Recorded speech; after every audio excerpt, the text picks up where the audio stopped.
8வது சம்பள கமிஷன் பணிகளை விரைவு படுத்த வேண்டும். பொன்மலை ஆர்மரி கேட் முன்பு எஸ்ஆர்எம்யூ தொழிற்சங்கத்தினர் ஆர்ப்பாட்டம். எஸ்ஆர்எம்யூ தொழிற்சங்கம் சார்பில் பொன்மலை ஆர்மரி கேட் முன்பு பொதுச் செயலாளர் வீரசேகரன் தலைமையில் மத்திய அரசை கண்டித்தும் கோரிக்கைகளை வலியுறுத்தி ஆர்ப்பாட்டத்தில் ஈடுபட்டனர்.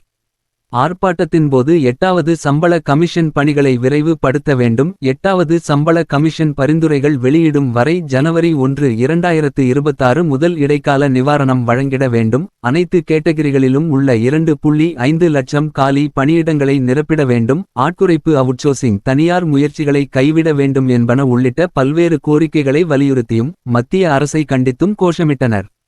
இந்த ஆர்ப்பாட்டத்தில் எஸ்ஆர்எம்யூ பொன்மலை பணிமனை கோட்ட அனைத்து நிர்வாகிகள் ரயில்வே தொழிலாளர்கள் ஏராளமானோர் கலந்து கொண்டனர்.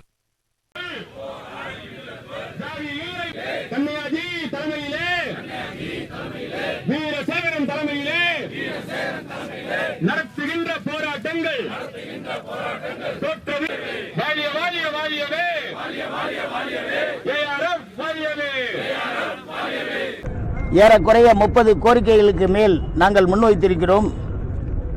8வது சம்பள கமிஷனை உடனடியாக அமுல்படுத்த கோரியதோடு அல்லாமல் அந்த 8வது சம்பள கமிஷன் வரும் வரை 1/1/2026 முதல் ஐஆர் என்கிற இன்ட்ரீம் ரிலீஃப் கொடுக்கும்படி இந்த ஒன்றிய அரசை வலியுறுத்தியும் ஏறக்குறைய 2.5 லட்சம் காலியிடங்களை பயணிகளுக்கு ஆபத்தாக, ரயில் பயணிகளுக்கு ஆபத்தாக, பொதுமக்களுக்கு பாதுகாப்பாக இருக்கக்கூடிய ரயில்வே துறையானது ஏறக்குறைய 2.5 லட்சம் காலியிடங்களை காலியாக வைத்துக் கொண்டிருக்கிறது.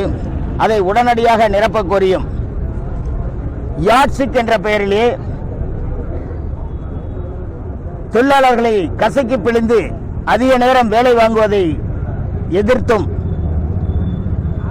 உங்களுக்கு 8வது சம்பள கமிஷனை பற்றி ரயில்வே தொழிலாளர்களும் மத்திய அரசு ஊழியர்களும் பேசிக் கொண்டிருக்கிறார்கள் என்று உங்களுக்கு தோன்றினாலும் 1946 முதலாக சம்பள கமிஷன் அறிவிக்கப்பட்டு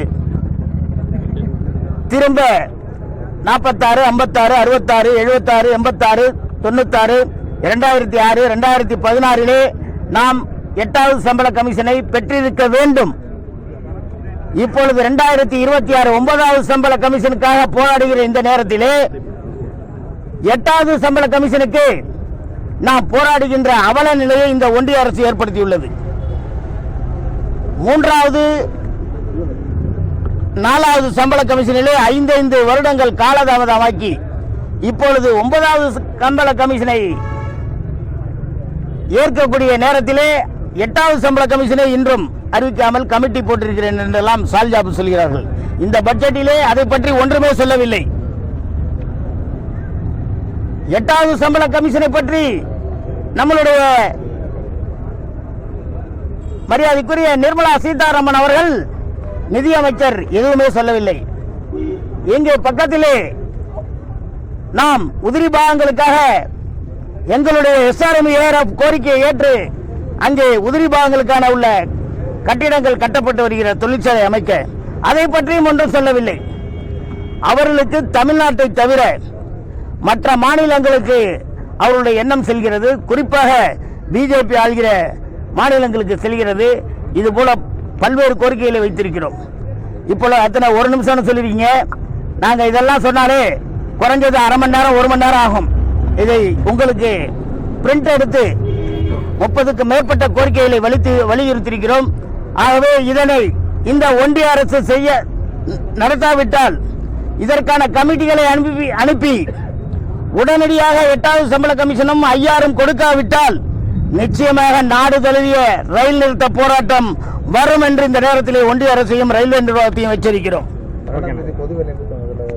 பொது வேலை நிறுத்தம் எடுத்த எடுப்பிலே நாங்கெல்லாம் ரெகனைஸ் யூனியன், நாங்கள் ஒரு வேலை நிறுத்தம்னா உடனே அப்படின்லாம் சொல்ல முடியாது. 45 நாளுக்கு முன்பாக மத்திய அரசுக்கு நோட்டீஸ் கொடுக்க வேண்டும். ஏன் என்று கொடுக்க வேண்டும். அவர்கள் முடியாது என்று சொன்னால் பரவாயில்லை, செய்கிறேன் பார்க்கிறேன் என்று சால்ஜாப் சொல்லி எங்களுடைய 2-3 வேலை நிறுத்தங்களை அவர்களால் நாங்கள் தற்காலிகமாக ஒத்தி வைத்திருக்கிறோம். இது இறுதி எச்சரிக்கை. இந்த முறை அவர்கள் செவி சாய்க்க தயங்கினால் நிச்சயமாக நாடு எப்படி 1960, 68, 74 நாடு சம்பித்ததோ ரயில்வே தொழிலாளர்களுடைய காலவரையற்ற வேலை நிறுத்தம் நிச்சயமாக இந்த ஒன்றிய அரசை எதிர்த்து ரயில்வே நிர்வாகத்தை எதிர்த்து நடக்கும் என்று எச்சரிக்கிறோம்.